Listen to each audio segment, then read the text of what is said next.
नमस्कार, मी विशाल परदेशी. या बुलेटिनमध्ये आपलं सगळ्यांचं स्वागत. सुरुवात करूयात तुम्हा आम्हा सगळ्यांच्या चर्चेतल्या बातमीने. शाहरुख खानचा पठाण चित्रपट रिलीज होण्यापूर्वी गुवाहाटीमध्ये गोंधळ झालेला बघायला मिळाला. पठाणचे थिएटरवरील पोस्टर जाळण्यात आले. या घटनेचा व्हिडिओ समोर आला. गुवाहाटीमध्ये बजरंग दलाच्या कार्यकर्त्यांनी थिएटरचे पोस्टर जाळून टाकलेत आणि निदर्शनं केली. या घटनेनंतर शाहरुख खाननं आसामचे मुख्यमंत्री हेमंता बिस्वा शर्मा यांच्याशी फोनवरनं संवाद साधलाय. त्याच्या चित्रपटाच्या प्रदर्शनादरम्यान गुवाहाटीमध्ये घडलेल्या या घटनेबद्दल त्यानं चिंता व्यक्त केली. दरम्यान कायदा आणि सुव्यवस्था राखणं हे राज्य सरकारचं कर्तव्य आहे असं मी त्यांना आश्वासन दिलं. आम्ही चौकशी करू आणि अशा कोणत्याही अनुचित घटना घडू नयेत याची काळजी घेऊ असं आसामचे मुख्यमंत्री हेमंत बिस्वा शर्मा यांनी शाहरुख खानला सांगितलं.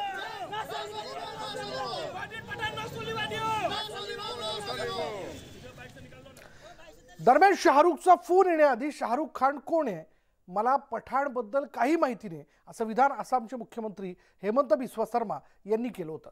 गुवाहाटीतील पत्रकार परिषदेत शाहरुख खानच्या आगामी पठाण चित्रपटाबद्दल त्यांना प्रश्न विचारला असता त्यांनी हे उत्तर दिलं होतं.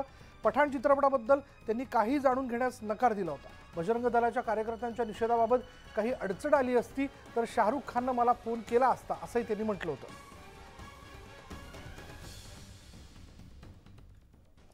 पुढे बघूयात. अनिसचे श्याम मानव यांच्या आणि बागेश्वर धामचे पंडित धीरेंद्र शास्त्रींमध्ये सुरू असलेल्या वादावर आता भाजप आमदार राम कदम यांनी मोठं विधान केलंय. आम्ही अंधश्रद्धेचं समर्थन करत नाही, मात्र 4 वेद, 18 पुराणं, उपनिषदे, महाकाव्ये आणि हिंदू धर्माचं विधिविधान हे स्वतःच एक सखोल शास्त्र आहे. तुमच्या साधनेचं सामर्थ्य आणि अष्टांग योगातून तुम्हाला मिळणारा परमदिव्य दृष्टीचा अनुभव या गोष्टी तुम्ही काँग्रेसचे असल्यानं तुम्हाला गळ्याखाली उतरणार नाहीत अशी प्रतिक्रिया राम कदम यांनी दिली आहे. ये वही श्याम मानव जी है जो हमारे सनातन साधु संतों के बारे में बोलकर सीधे पहुंचे राहुल गांधी की भारत जोड़ो यात्रा में. ये सोची समझी साजिश के तहत हमारे हिंदू धर्म के साधु संतों को बदनाम करने का कांग्रेस स्पॉन्सर्ड षड्यंत्र है.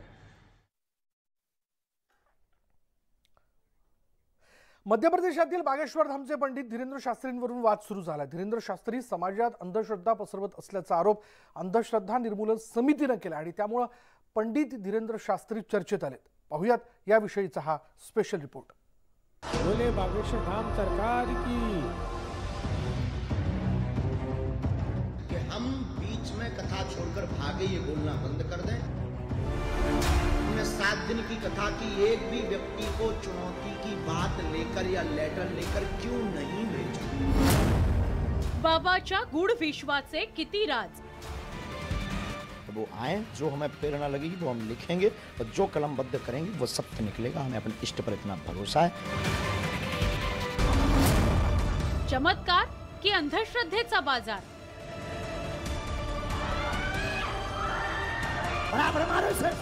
गेल्या काही दिवसांपासून बागेश्वर बाबा अर्थात धीरेंद्र शास्त्रींचे व्हिडिओ सोशल मीडियावर ट्रेंड होत आहेत. त्यांचे व्हिडिओ ट्रेंड होण्यामागे कारणही तसंच आहे. नागपूरमधील कार्यक्रमानंतर बागेश्वर बाबाला अंधश्रद्धा निर्मूलन समितीनं खुलं आव्हान दिलं होतं. मात्र ते आव्हान स्वीकारण्याऐवजी बागेश्वर बाबा नागपुरातील कार्यक्रम गुंडाळून मध्य प्रदेशला निघून गेल्याचा आरोप केला जातोय. वो अमुक हैं तथाकथित, उनसे आई रिक्वेस्ट कि हम बीच में कथा छोड़कर भागे ये बोलना बंद कर दें. हमारी कथा 7 दिन तक की ही थी. उसका स्क्रीनशॉट 3 तारीख का न्यूज पर बागेश्वर धाम ऑफिशियल पेज पर 3 जनवरी को पहले से ही डेट घोषित कर दी थी कि हम केवल 7 दिन की कथा करेंगे क्योंकि हमारे गुरुदेव का जन्मोत्सव था. और आगामी सभी कथाएं 7-7 दिन की 2-2 दिन घटाई गई क्योंकि फरवरी में हमारे यहाँ यज्ञ है. कथा वाचनामुळे बाबा धीरेंद्र शास्त्रींना जेवढी प्रसिद्धी मिळाली नसेल त्यापेक्षा जास्त चर्चा त्यांच्या कथित चमत्कारामुळे होतीये. त्यांच्या भक्तांचा त्या कथित चमत्कारांवर विश्वास आहे, तर विज्ञानावर विश्वास ठेवणाऱ्या प्रत्येकानं त्याला अंधश्रद्धा म्हटलंय आणि त्यामुळेच अंधश्रद्धा निर्मूलन समितीनं बागेश्वर बाबाला खुलं आव्हान दिलं. बागेश्वर बाबांनी आपल्याकडे दिव्य शक्ती असल्याचं सिद्ध करावं असं चॅलेंज अनिसनं दिलं आहे. तो हम ये दावे के साथ नहीं, हम ईश्वर पर भरोसे के साथ कहते हैं हमें अपने इष्ट पर भरोसा है. शक्तियां होती हैं, उसका प्रत्यक्ष प्रमाण बागेश्वर बालाजी का दिव्य दरबार. हमने 7 दिन की कथा की, एक भी व्यक्ति को चुनौती की बात लेकर या लेटर लेकर क्यों नहीं भेजा? इसका मतलब वह भगोड़ा और वह छोटी मानसिकता के लोग हैं। नागपूरमध्ये 7 दिवसांच्या वास्तव्यात एकही व्यक्ती आव्हान देण्यासाठी का आली नाही, असा सवाल बागेश्वर बाबांनी उपस्थित केलाय। तसंच आपल्या दरबारात येणारी कोणतीही व्यक्ती रिकाम्या हाताने जात नाही, असंही बागेश्वर बाबांचं म्हणणं आहे। ज्या कथित चमत्काराची सोशल मीडियावर चर्चा आहे, त्यासाठी बागेश्वर बाबांकडून खास पद्धतीचा अवलंब केला जातो। बागेश्वर बाबा आपल्या दरबारातील एखाद्या व्यक्तीला अचानकपणे बोलवतात। ती व्यक्ती त्यांच्यापर्यंत पोहोचण्यापूर्वीच बाबा त्याचं नाव आणि पत्ता एका कागदावर लिहितात। इतकंच नव्हे तर पंडित धीरेंद्र कृष्ण शास्त्री त्या व्यक्तीच्या समस्येचा पाढाच वाचतात। तसंच आपल्या कथित चमत्काराच्या मदतीने त्याची समस्या दूर करण्याचा दावाही करतात। बागेश्वर बाबांच्या त्या कथित दिव्य शक्तीवरून वादाची ठिणगी पडली आहे। बाबा कशा प्रकारे हे करतात, असा सवाल उपस्थित करण्यात आला। या कथित चमत्काराविषयी अनिसनं अनेक प्रश्न उपस्थित केले। श्रद्धेच्या नावाखाली बागेश्वर बाबांनी अंधश्रद्धेचा बाजार मांडलाय, असा अनिसचा आरोप आहे। दिव्य शक्ती सिद्ध करण्याचं आव्हान अनिसनं दिलंय, तर बागेश्वर बाबानं अनिसच्या कार्यकर्त्यांना रायपूरमध्ये बोलावलंय। त्यामुळे हा वाद चांगलाच चिघळलाय। Bureau report, news 18 Lokmat. पुढे बघूयात, गर्भलिंग निदान प्रकरणाची व्याप्ती आता वाढत असून कोल्हापुरात या प्रकरणी तब्बल 10 जणांना अटक करण्यात आली। यामध्ये एका डॉक्टरचा आणि एका नर्सचा सुद्धा समावेश आहे। 2 दिवसांपूर्वी पोलीस आणि आरोग्य विभागाने संयुक्त छापे टाकत राधानगरी आणि भुदरगड तालुक्यातील गर्भलिंग निदान आणि गर्भपाताची केंद्र उद्ध्वस्त करत बोगस डॉक्टर आणि एजंट यांना अटक केली होती। आणि याचा तपास करत असताना एका नर्सचाही यामध्ये समावेश असल्याचं आढळून आलं। ही नर्स गर्भपाताचं काम करत होती, तर इलेक्ट्रोपॅथी प्रॅक्टिस करणारा एक डॉक्टर गर्भपाताची औषधं लिहून देत होता। आणि या सगळ्यांच्या मुसक्या पोलिसांनी आवळल्या असून या प्रकरणाची व्याप्ती वाढण्याची शक्यता व्यक्त होते।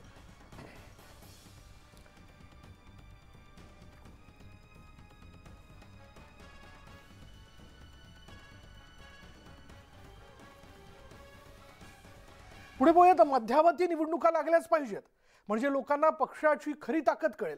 हे सरकार बदला घेण्यासाठी तयार झालेलं सरकार आहे। बदला घेण्यासाठी जे सरकार स्थापन झालंय त्यात व्यक्तिगत हित जास्त असतं आणि लोकांचं हित कमी असतं। जिथे व्यक्तिगत हित असतं तेव्हा सरकार लगेच पडत नाही। त्यामुळे मध्यावधी निवडणुका होतील असं वाटत नाही, पण लोकसभा आणि विधानसभा निवडणुका एकत्र होतील। स्थानिक स्वराज्य संस्थांच्या निवडणुकीत भाजपला पिछेहाट होते असा सर्वे रिपोर्ट आहे आणि त्यामुळे निवडणुका लांबणीवर टाकल्या जात आहेत। मोदींनी घेतलेली सभा पाहता पुढच्या काही महिन्यात मुंबई महापालिकेची निवडणूक लागेल असं दिसतंय, असं रोहित पवार यांनी म्हटलं।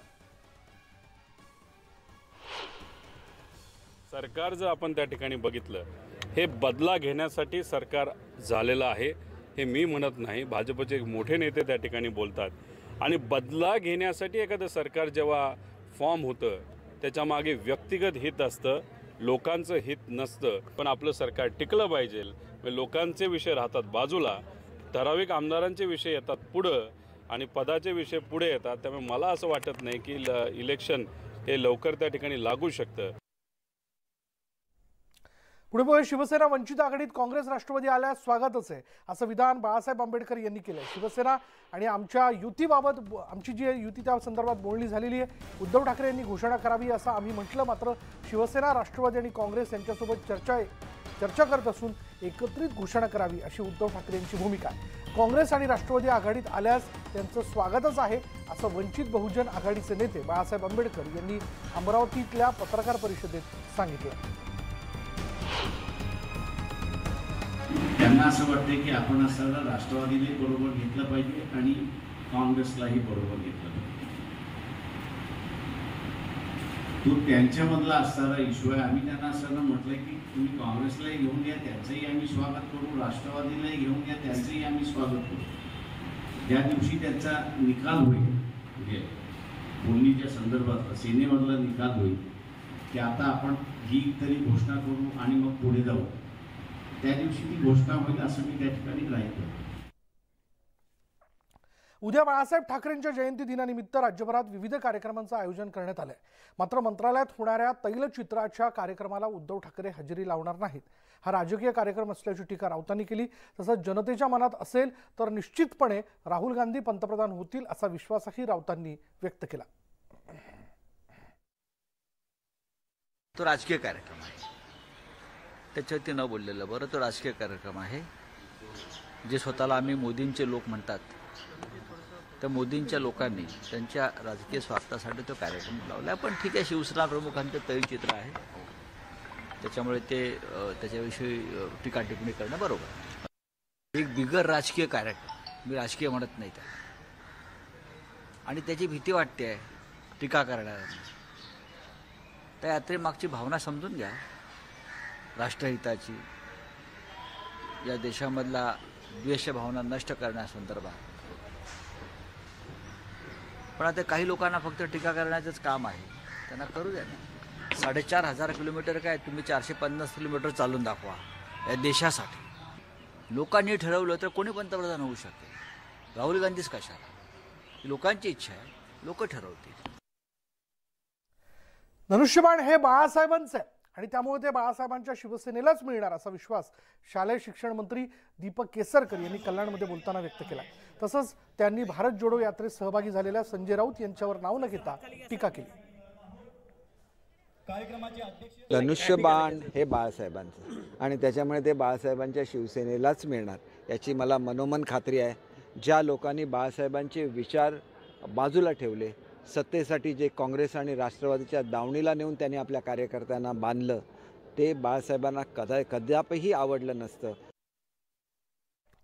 नवी मुंबईच्या खारघरमध्ये मॅरेथॉन पार पडली आणि या स्पर्धेला भाजप नेते किरीट सोमय्या यांनी हजेरी लावली होती. यावेळी पत्रकारांशी बोलताना सोमय्या यांनी शिवसेना प्रमुख उद्धव ठाकरे आणि संजय राऊतांवर निशाणा साधला. तसंच BMC घोटाळ्याप्रकरणी सुजित पाटकर जेलमध्ये जाणार असा दावाही त्यांनी केलाय.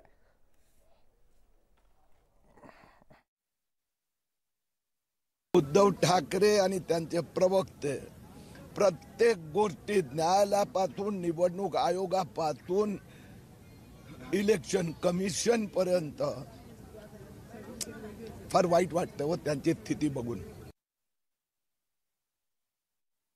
संजय राऊतचे कारनामे बघा की त्यांचे पाटकर मित्र सुजित पाटकर, मुंबई महापालिकाने 100 कोटीचे कॉन्ट्रॅक्ट दिले.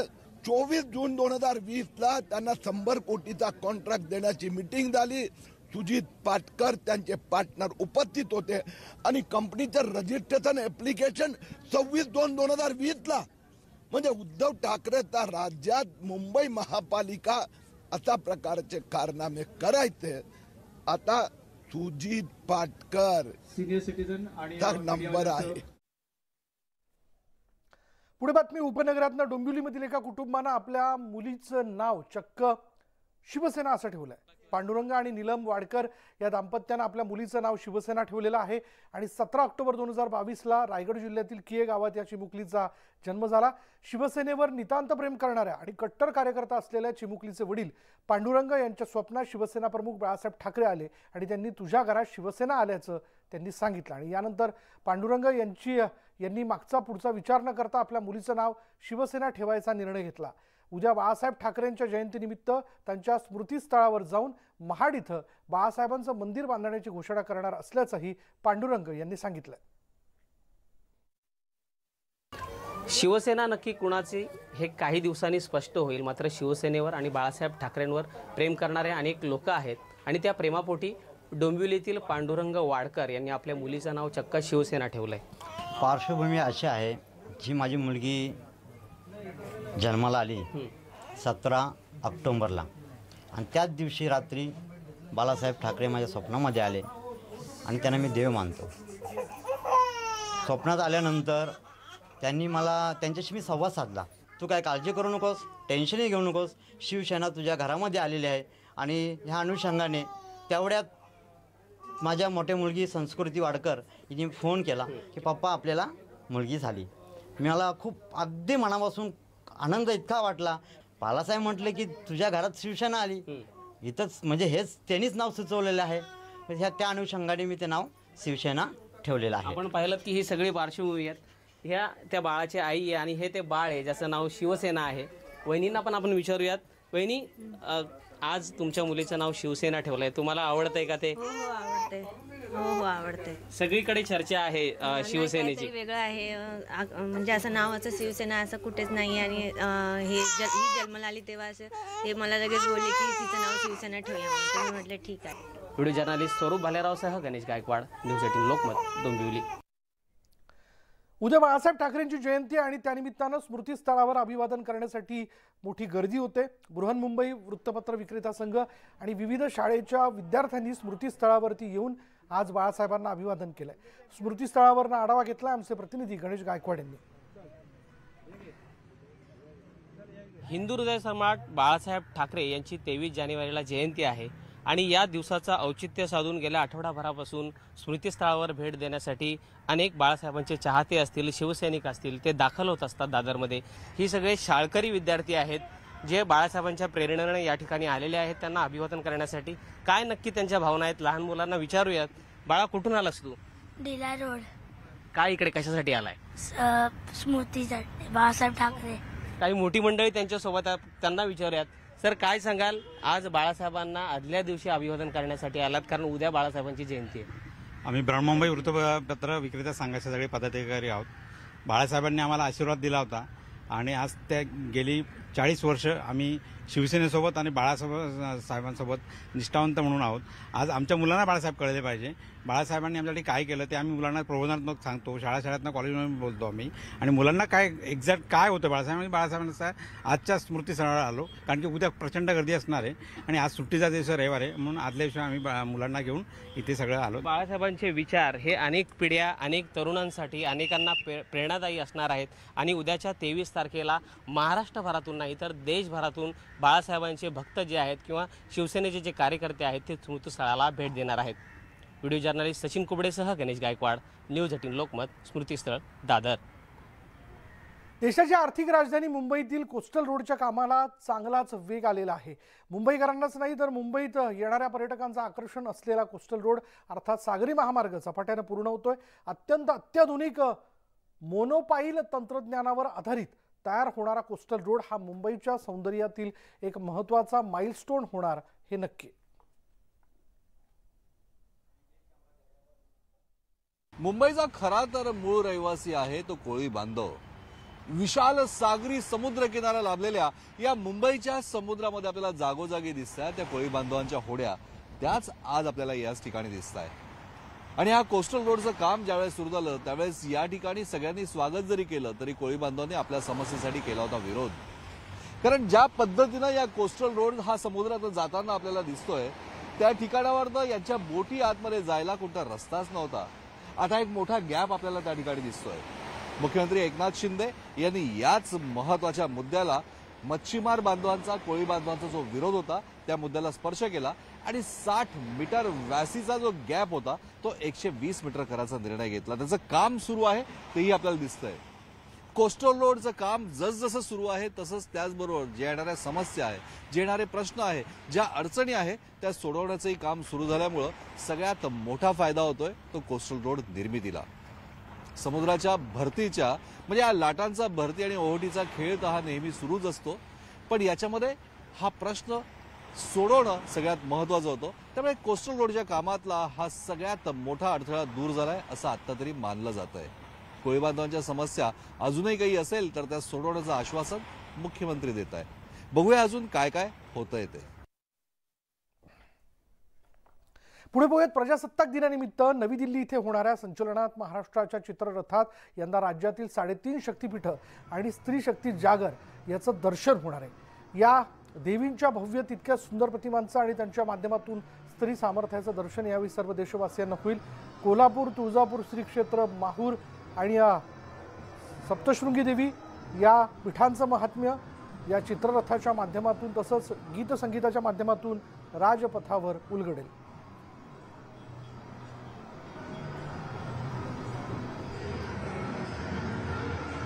येत्या 26 जानेवारीला प्रजासत्ताक दिनाच्या निमित्ताने कर्तव्य पथावर हाच महाराष्ट्राच्या चित्ररथ पाहायला मिळणार आहे. खास करून जर बघितलं तर महाराष्ट्राची 3.5 शक्तिपीठं आणि नारी शक्ती या संकल्पनेवर आधारित हा चित्ररथ आहे।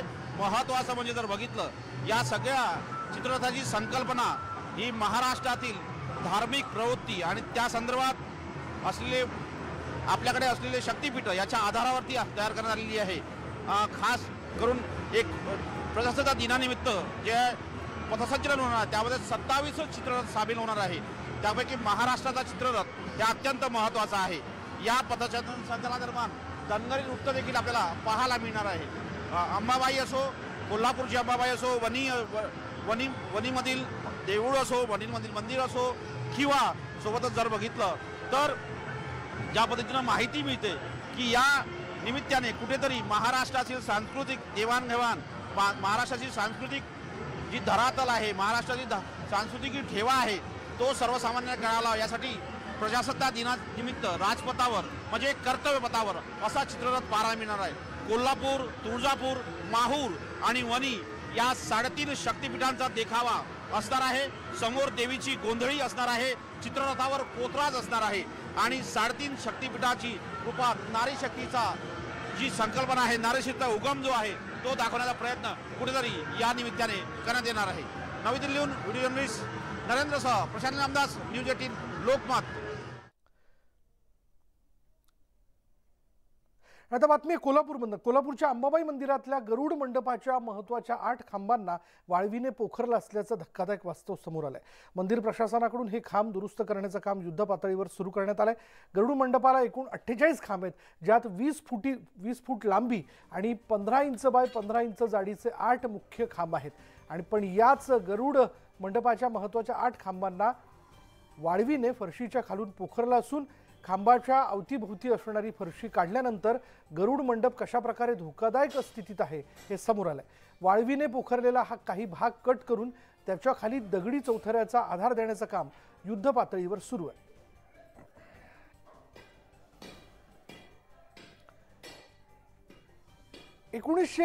साधारण जर आपण लक्षात घेतलं तर 1839च्या दरम्यान मंडपाची उभारणी करण्यात आली। 8 खांबांना वाळवीने पोखरलंय।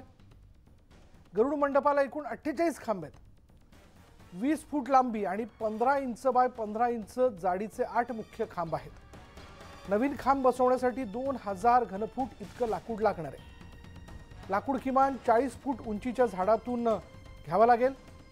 सदर भाग मंदिराच्या उभारणीच्या दृष्टीने महत्त्वाचा आहे। मंदिर परिक्रमेनंतर देवीची पालखी इथंच ठेवतात। अनेक धार्मिक विधी याच गरुड मंडपामध्ये केले जातात, त्यामुळे या गरुड मंडपाला विशेष महत्त्व आहे।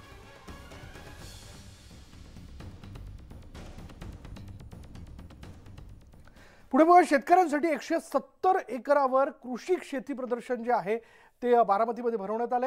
हे प्रदर्शन पाहण्यासाठी राज्यभरातूनच नव्हे तर परराज्यातून शेतकऱ्यांनी गर्दी केली आहे। यंदा आंतरराष्ट्रीय पौष्टिक तृणधान्य वर्ष साजरं केलं जात असताना भरड धान्यातून शेतकऱ्यांना अधिकचा नफा मिळणार आहे। सध्या बाजारात केमिकलयुक्त फळं आणि रासायनिक फवारणी केलेला भाजीपाला मिळतोय। हा खाल्ल्यानं कॅन्सर सारख्या आणि विविध आजारांना सामोरं जावं लागतं। मात्र मिलेट शेतीमध्ये कडधान्य, तृणधान्य, भरड धान्यापासून ते मका, गहू, बाजरी, हरभरा, नाचणी तांदळापासून 100% न्यूट्रिशन मिळतं। तर या मिलेटमध्ये आपण भगर असेल, राळा असेल, सावा असेल किंवा हिरवा सावा, वरई यासारखीचे जे पॉझिटिव्ह म्हणजे ज्याच्यातून आपल्याला न्यूट्रिशन मिळतं अशा प्रकारचे भरडधान्य या ठिकाणी लावलेले आहेत। आणि त्याच्यापासून प्रक्रिया कशा प्रकारे केली जाऊ शकते, ते कशा प्रकारे खायला पाहिजेत आणि त्यापासून आपण 100% आजार कसे मुक्त करू शकतो हे डॉक्टर खादरवलीने जे तंत्रज्ञान दिलेलं आहे ते इथं आम्ही दाखवलेलं आहे।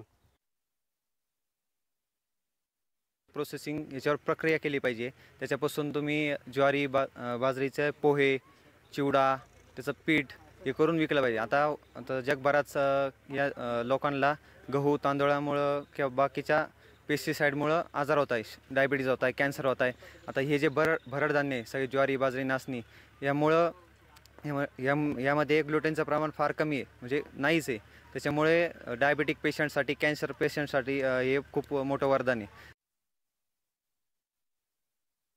आपले जे प्रोडक्ट्स आहेत किंवा आपलं जे धान्य आहे त्याला इंटरनॅशनल लेवलला घेऊन जायचं. त्याच्यामागचा एक हेतू आहे की ते खाण्यासाठी हेल्दी आहे, त्याच्यात रिच फायबर आहे, कॅल्शियम आहे, आयर्न भरपूर प्रमाणात आहे आणि ते मागे पडलेले आहेत. त्यामुळे आपले हेल्थचे इश्यू वाढत चाललेले आहेत आणि हे खाण्याचं प्रमाण कमी झालेलं आहे. त्यामुळे शेतकऱ्यांनी याची पीक घेण्याची पद्धत कमी केलेली आहे आणि ह्या इंटरनॅशनल मिलेट्स इयरमुळे शेतकऱ्यांसाठी खूप चांगली सुवर्ण संधी आहे की त्यांनी आपल्या शेतामधील हे धान्य वाढवून, उत्पादन वाढवून त्याच्यापासून आपण जे बाय प्रोडक्ट बनवतो ते आपल्यासाठी खूप सुवर्ण संधी आहे. गहू, ज्वारी, बाजरी ही पारंपरिक पिके न घेता भरड धान्याकडे सुद्धा वळलं पाहिजे आणि त्याचं उत्पादन मोठ्या प्रमाणावर तयार करून त्याच्यावर आधारित जी प्रक्रिया उद्योग आहेत त्यांना जर आपण ती संधी दिली तर भरड धान्य तयार करून, तर ह्या उद्योजकांनाही पूर्णपणे सपोर्ट होईल आणि आपला जो समाज आहे पुन्हा हेल्दी व्हायला तयार होईल. पुढे बघूयात. सामान्यपणे भेंडी हिरव्या रंगाची असते, सर्वांनाच माहिती आहे. मात्र बारामतीमधील कृषी प्रदर्शनातील भेंडी साऱ्यांचं लक्ष आकर्षित करून घेते. कृषी प्रदर्शनातील लाल भेंडी आकर्षणाचा केंद्रबिंदू ठरली आहे. कुमकुम या नावाने पहिल्यांदाच देशात लाल भेंडीचं उत्पादन करणारा प्रयोग सादर करण्यात आला. हिरव्या भेंडीच्या तुलनेत लोहाचं अधिक प्रमाण असलेली भेंडी चर्चेचा विषय ठरली आहे. सामान्य भेंडीपेक्षा या लाल भेंडीला बाजारात चांगला उठाव मिळणार असल्याचा दावा कृषी अभ्यासकांनी केला आणि या भेंडीचं हेक्टरी 8 ते 12 टन एवढं उत्पादन मिळणार असल्याचा दावाही करण्यात येतोय. त्यामुळे शेतकऱ्यांच्या उत्पन्नात वाढ होईल अशी अपेक्षा व्यक्त करण्यात येते. याच्यामध्ये हिरव्या भेंडीपेक्षा व्हिटॅमिन ए असेल, कॅल्शियम असेल, आयर्न हे मुबलक प्रमाणात आहे, जे की हिरव्या भेंडीमध्ये पाहिल्या जात नाही. त्याच्यामुळे हेल्थसाठी खूप चांगल्या प्रकारची लाल भेंडी ॲडव्हान्टा एंटरप्राइजेस लिमिटेड यांनी कुमकुम नावाने मार्केटमध्ये आणलेली आहे. तर सर्व शेतकरी बंधूंना हेच विनंती करतो की एकदा तरी लाल भेंडीचं उत्पन्न चांगल्या प्रकारे घ्यावं. हेल्दीसुद्धा आहे, याचं मार्केटिंगसुद्धा खूप चांगल्या प्रकारे, रेटसुद्धा मार्केटमध्ये हिरव्या भेंडीपेक्षा जवळजवळ 20 ते 30 रुपयांनी पर किलो मागं जास्त भेटत आहे. अमरावतीत पुन्हा बैलगाडा शर्यतीचं आयोजन करण्यात आलं आहे. प्रसिद्ध बहिरम यात्रेतील 3 दिवसीय जंगी शंकरपटाला सुरुवात झालेली आहे. जिल्ह्यातील श्री क्षेत्र बहिरम इथं जानेवारी महिन्यात बहिरम बाबाची यात्रा भरते आणि या यात्रेत पूर्वी रात्रभर तमाशा आणि नाचगाणं चालायचं. यावर आमदार बच्चू कडू यांनी बंदी घालत या यात्रेत विविध सामाजिक कार्यक्रम सुरू केले. यातीलच एक कार्यक्रम म्हणजे शेतकऱ्यांच्या आवडीचा खेळ शंकरपट. 2004 पासून शंकरपटाची परंपरा कायम ठेवत बहिरम यात्रेत कोरोनाच्या 2 वर्षांनंतर यंदा 3 दिवसीय शंकरपटाचं आयोजन करण्यात आलंय. याचं उद्घाटन आज आमदार राजकुमार पटेल यांनी केलंय.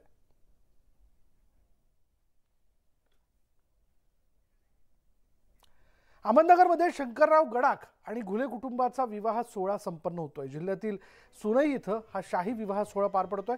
ठाकरे पक्षाचे आमदार शंकरराव गडाख यांच्या मुलाचं राष्ट्रवादीचे माजी आमदार चंद्रशेखर घुले यांच्या मुलीशी लग्नगाठ बांधली गेली आहे आणि या विवाह सोहळ्यासाठी शरद पवार, आदित्य ठाकरे, राधाकृष्ण विखे पाटील यांच्यासह अनेक बडे नेते उपस्थित आहेत.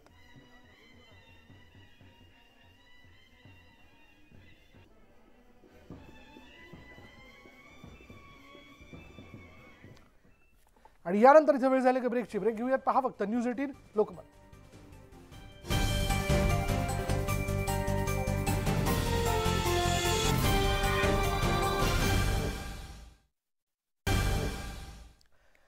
आता ब्रेकनंतर आपलं स्वागत. ब्रेकनंतर बघूया बातमी आहे पुण्यात. पुण्यात आज विविध हिंदुत्ववादी संघटना जनआक्रोश मोर्चा काढणार आहेत. लाल महाल ते डेक्कन इथला छत्रपती शिवाजी महाराज पुतळा असा हा मोर्चा असणार आहे. दगडूशेठ मंदिरात आरती देखील करण्यात येईल. मोर्चाला साताऱ्याचे आमदार शिवेंद्रराजे भोसले, तेलंगणाचे आमदार राजा भैया आणि संत श्रेष्ठ तुकाराम महाराजांचे वंशज शिवाजी महाराज मोरे हे देखील सहभागी होतील. लव जिहाद, धर्मांतर विरोधी आणि छत्रपती संभाजी महाराज यांचा बलिदान दिन हा धर्मवीर दिन म्हणून जाहीर करावा यासाठी हा मोर्चा काढला जातोय. दरम्यान लाल महाल परिसरात शेकडो मोर्चेकरी जमले असून मोर्चासाठी तगडा पोलीस बंदोबस्त तैनात आहे. होय धर्मवीरच असे बॅनर घेऊन मोर्चात विविध संघटनांचे कार्यकर्ते सहभागी झालेत. मोर्चासाठी शनिवार वाड्यापासून लाल महाल मंडईकडे जाणारी वाहतूक वळवण्यात आली.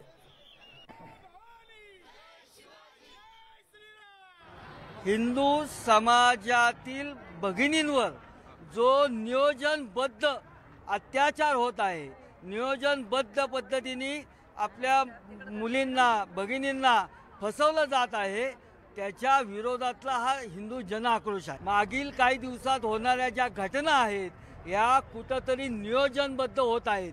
त्या मुलांचं नाव बदललं जातं आहे, त्या मुलांच्या वेगळ्या पद्धतीने आपल्या मुलींचं टार्गेट करून त्या मुलींना प्रेमाच्या फसव्या प्रेमात त्यांना फसवलं जातंय. सगळ्या मुलींना आहे ना इतकं गोड बोलून आणि मुलींना फसवलं जातंय आणि त्यांचा गैरफायदा घेतला जातोय आणि पुढे जाऊन त्या मुलींचं पार अगदी आयुष्यातून त्या मुलींना उठवलं जातंय. तर याबाबत आम्ही सगळ्या महिलांच्या वतीने सांगू इच्छितो, लव जिहाद कायदा हा झालाच पाहिजे. पुढे पोहत मुंबई गोवा महामार्गावरील वाढत्या अपघात प्रकरणी आज रायगड जिल्ह्यातील माणगावमध्ये जनाक्रोश समिती रस्त्यावर उतरली. 2 दिवसांपूर्वी रेपोली इथे झालेल्या अपघातग्रस्तांना यावेळी श्रद्धांजली वाहण्यात आली. माणगाव बाजारपेठेत जनाक्रोश समितीनं मोर्चा काढून मुंबई गोवा महामार्गाच्या दिरंगाईबाबत निषेध व्यक्त केला. शासनानं महामार्गाचं काम केलं नाही तर मंत्रालयावर मोर्चा काढण्याचा इशारा देत अपघातांना जबाबदार धरून महामोर्चाचे ठेकेदार आणि अधिकाऱ्यांवर गुन्हे दाखल करण्याची मागणी जनाक्रोश समितीच्या वतीनं करण्यात आली आहे. आमचा महामार्ग हा लवकरात लवकर पूर्ण व्हायला पाहिजे, शिमगा अगोदर पूर्ण व्हायला पाहिजे आणि जर नाही झालं तर मुंबईमध्ये आझाद मैदानपासून मंत्रालयापर्यंत आम्ही 2 लाख कोकणवासी एकत्र येऊन या सरकारचा निषेध करू आणि आमचा उपोषण करू आणि आंदोलन पुढे घेऊन जाऊ. औरंगाबादमधील भूविकास बँकेचे गाळे रिकामे करा अशी नोटीस देण्यात आली आहे. विधान परिषदेचे विरोधी पक्षनेते अंबादास दानवेंसह 22 भाडेकरूंना या नोटीस बजावण्यात आल्यात. भूविकास बँकेच्या मालकीची शहरातील क्रांती चौकातील इमारतीचे शासनाकडे हस्तांतरण करण्याचा निर्णय घेण्यात आला आणि त्यामुळे इथले भाडेकरू असलेले विधान परिषदेचे विरोधी पक्षनेते आमदार अंबादास दानवे यांच्या मातृभूमी ट्रस्टसह 22 भाडेकरूंना गाळे रिकामे करण्याच्या नोटीस देण्यात आल्या. क्रांती चौकातील बँकेच्या 3 मजली इमारतीत देवगिरी नागरी सहकारी बँक, विधान परिषदेचे विरोधी पक्षनेते अंबादास दानवे यांच्या मातृभूमी प्रतिष्ठान यांच्यासह 22 गाळ्यात भाडेकरू आहेत.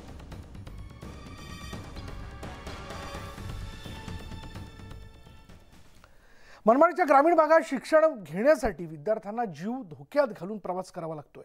इथे एसटी बसची संख्या कमी असल्यानं मग विद्यार्थ्यांना मिळेल त्या वाहनानं शाळेत जावं लागतं.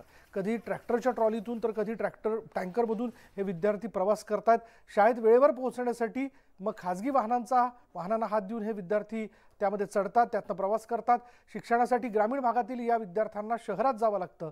शहरात जाण्यासाठी एसटी हेच प्रवासाचं माध्यम आहे. मात्र आधीच भरलेल्या एसटीत विद्यार्थी चढूच शकत नसल्यानं मग त्यांना खाजगी वाहनांचा आधार घ्यावा लागतो. बस येत नाही त्याच्यामुळे ट्रॅक्टरमध्ये यावं लागतं. त्यांची गाडी भेटली की निघून येतो आम्ही. मला एवढं लांबून पायी येते मी नांदगावला शाळेत जाते. चारची बस असते ती टायमावर येते पण खूप गर्दी असते. बसची संख्या वाढावी हीच आमची. त्यावेळेस बस जर गर्दी असल्यावर बस आम्हाला घेत नाही आणि त्यामुळे आम्हाला ना टँकरने किंवा टॅक्सीने यावं लागतं. वाशिममध्ये ऑटो रिक्षा चालकाला मारहाण केल्याचा व्हिडिओ व्हायरल झाला आणि या प्रकरणात 3 आरोपींविरोधात गुन्हा दाखल करण्यात आला. वाशिम जिल्ह्यातील शिरपूर जैनच्या सचिन भालेराव यांच्या ऑटो रिक्षात एक बुरखा घातलेली शाळकरी मुलगी भेरा इथून मालेगावला जात असताना ऑटो रिक्षासमोर दुचाकी आडवी लावून शिवीगाळ करत बेदम मारहाण करण्यात आली आणि याचा व्हिडिओ सोशल मीडियावर व्हायरल करण्यात आला. या प्रकरणी शिरपूर पोलीस स्टेशनमध्ये मारहाण करणाऱ्या 3 आरोपींविरोधात विविध कलमांनुसार गुन्हा दाखल करण्यात आला असून पुढील तपास शिरपूर पोलीस करतात.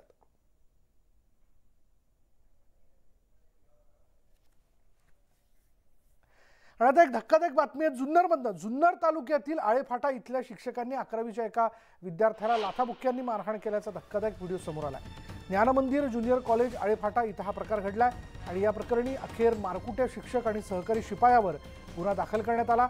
एका विद्यार्थ्याने शेरोशायरी केल्यानंतर झालेल्या गैरसमजातून 2 शिक्षकांनी विद्यार्थ्याला अमानुषपणे मारहाण केल्याचा आरोप करण्यात येतोय. मुलांच्या घोळक्यातील एका मुलानं शिक्षकांना पाहून शेरोशायरी केली आणि यानंतर शिक्षकांनी एका विद्यार्थ्याचे केस पकडून त्याला लाथाबुक्क्यांनी जबर मारहाण केली. विद्यार्थी शिक्षकांपुढे सोडून देण्यासाठी विनवणी करत होता, मात्र शिक्षक तरीही त्याला मारहाण करत असल्याचा प्रकार कॅमेऱ्यात कैद झाला.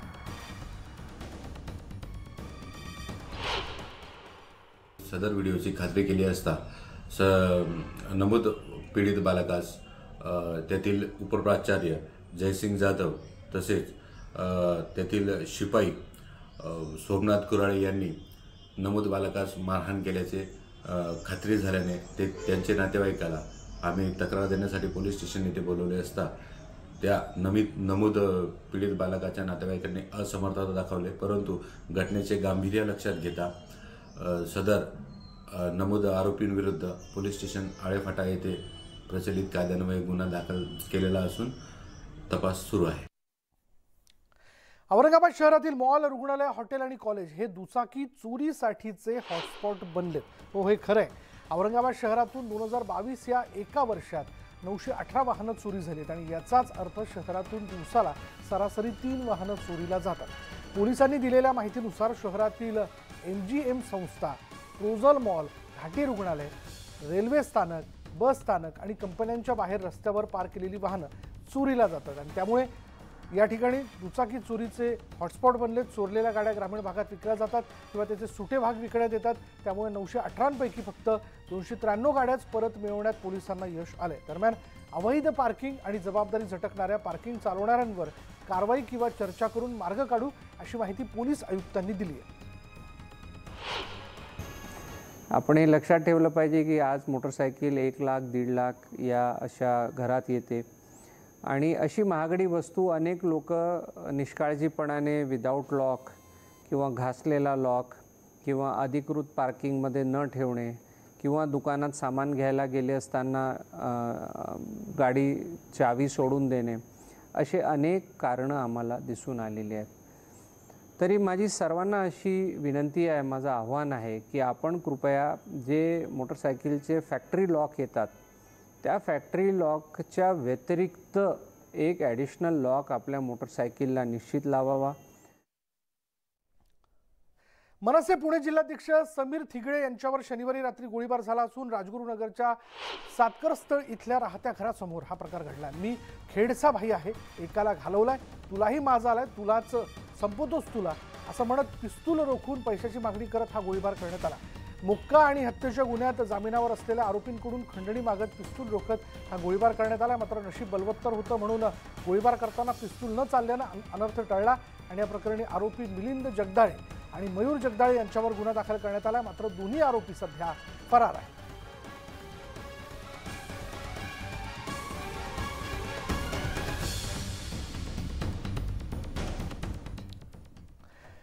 भिवंडीत एका म्हणजे 5 वर्षांपूर्वीच्या जुन्या भांडणातून एकावर जीवघेणा हल्ला करण्यात आला. मुंबई नाशिक महामार्गावरील कोशिंबे गावात ही घटना घडली आहे. भोकरी गावात राहणाऱ्या चिकन शॉप विक्रेता बिलाल मोहम्मद शेखचा 2 युवकांसोबत वाद झाला होता आणि यावेळी दोघांपैकी एक असलेला भावेश बेलवले या तरुणाने बदला घेण्याची धमकी दिली होती. बिलाल मोहम्मद शेख कोशिंबे गावातील हद्दीतील सागर इन या हॉटेलमध्ये जेवण करण्यासाठी आला होता आणि यावेळी एकाने बिलाल मोहम्मद शेखवर चॉपरने हल्ला केला. ही घटना CCTV कॅमेऱ्यात कैद झाली आहे.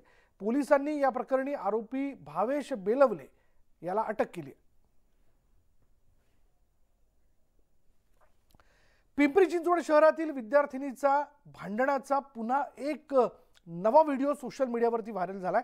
या व्हिडिओमध्ये पुन्हा एकदा काही मुली एका विद्यार्थिनीला शिवीगाळ करून लाथाबुक्क्याने आणि दगडाने मारताना दिसतात. पिंपरी गावातील या विद्यार्थिनीला मारहाण करतानाची ही घटना आहे. 2-3 दिवसांपूर्वीच ह्या व्हिडिओतील एका विद्यार्थिनीने दुसऱ्या विद्यार्थिनीला शिवीगाळ करून मारहाण करत असतानाचा व्हिडिओ सोशल मीडियावरती व्हायरल झाला होता. मात्र आज त्याच्या मारहाणीचा बदला घेण्यासाठी मारहाण झालेल्या विद्यार्थ्यांची बहिणी जी आहे त्या बहिणीने दुसऱ्या मुलीला शिवीगाळ करून तसंच लाथाबुक्क्याने आणि दगडाने मारहाण करून मारल्याचा हा व्हिडिओ समोर आला आहे. या दोन्ही घटनेचे व्हिडिओ काही नागरिकांनी आपल्या मोबाईल कॅमेरामध्ये कैद केलेत. एकमेकांना अशी जबर मारहाण करणाऱ्या या विद्यार्थिनींवर महाविद्यालय व्यवस्थापन आणि पोलीस काय कारवाई करतं याकडे सगळ्यांचं लक्ष लागलंय.